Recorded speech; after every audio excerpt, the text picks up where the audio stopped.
1999.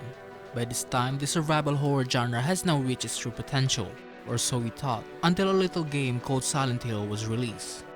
Developed by Team Silent and published by Konami, Silent Hill took the mechanics of Resident Evil and made it their own. Welcome to Silent Hill.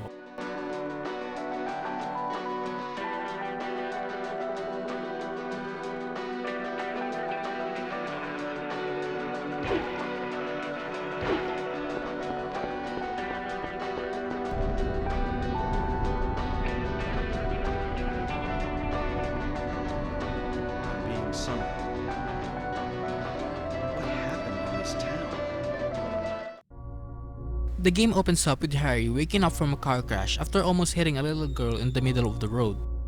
He awakens to find that her daughter Cheryl has gone missing, and it's now up to Harry to find his daughter in a town called Silent Hill. Once you step into the foggy streets, you'll notice that the town is quiet and empty. The only living breathing people are you and your missing daughter. Exploring the streets of Silent Hill really makes you feel like you're all alone thanks to its hauntingly beautiful atmosphere. But the silence is immediately cut off as the place turns dark and everything has been replaced by a rusty metal that is dripping in blood, and in the darkness, there are monsters slowly approaching you. The first 10 minutes of this game is full of tension. The game slowly builds up its scares, and then it just gives you everything that it's got straight away, placing the player in a situation where they have nowhere to go and cannot defend themselves. You'll soon meet Sybil Bennett, a police officer from the nearby town called Brams, and some of the residents of Silent Hill. After the shocking attack in the cafe area, you'll now be able to fully explore the streets in your own will. The town itself for the most part is empty, and not every single building can be entered, but exploring is a must, as some endings require you to do a side quest which can only be found by exploring the town. I never really explored much myself as I was too terrified to face off the creatures. However, for those who are brave enough to explore the streets of Silent Hill, then it will reward you with a few supplies to help you along the way. But be careful though, as of course the streets are littered with monsters, and with the fog obscuring your vision, it's going to be difficult to see incoming enemies. But with the help of the radio, it will constantly ring to let you know that there are creatures nearby. Aside from the foggy streets, Harry will also be transported to a place called the Otherworld. You'll still be going around the same places, but the atmosphere is a lot heavier and darker, and this is where the psychological aspect of the game really comes into play. In this dark and desolate place, it has the power to shift the world around you, which will make you question reality. From doors disappearing to being transported into a different location entirely, it's just a complete mindfuck. The Otherworld is raw, and at times even outright disturbing. And these worlds are full of puzzles that forces you to stop and really think. And I gotta be honest, I could not solve some of this, and I just searched for the solution online. I couldn't understand some of the hints as English isn't really my first language, but this is definitely a step up from Resident Evil's puzzles.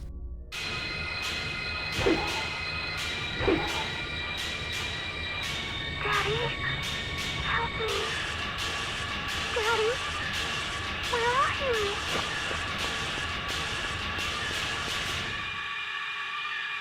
Unlike Chris or Jill, Harry is just an everyday man, with no past experiences with fighting, so the combat is a bit clunky, and it requires some kind of timing to actually hit some of the enemies. But one great thing about it is that you can move while aiming, unlike Resident Evil where you must stay in one place if you want to engage in combat. Harry will get a hold of a few melee weapons, a pistol, shotgun, and a rifle. But ammos are pretty scarce, so you'll mostly be using the melee weapons, forcing you to fight off the creatures face to face. But be careful, as they are never truly dead until you kick them when they're down.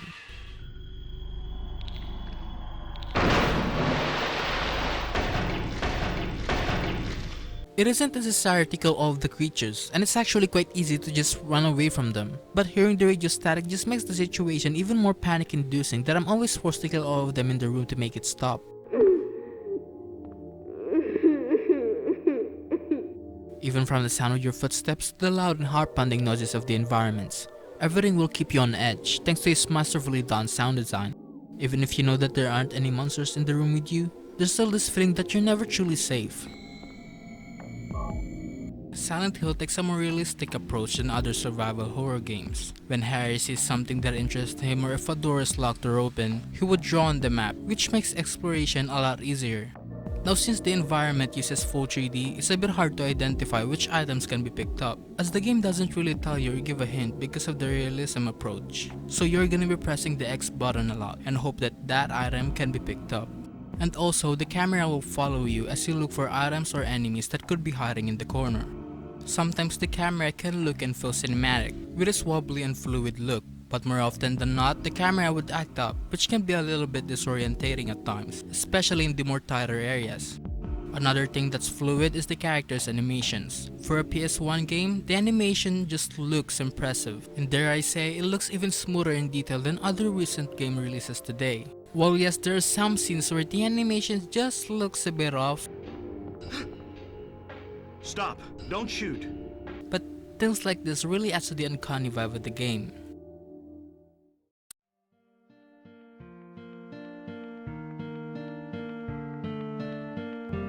Harry, why did they take your daughter? Why her? I'm not sure myself.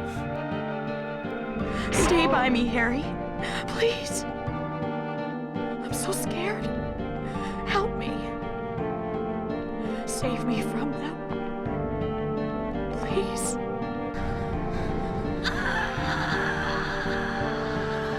There's no other game like Silent Hill. Its atmosphere alone makes Resident Evil look like an action game. Daddy. This game encapsulates fear perfectly.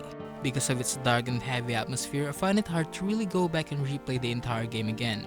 This game is not fun. Silent Hill is a game that is made up of pure horror from beginning to end.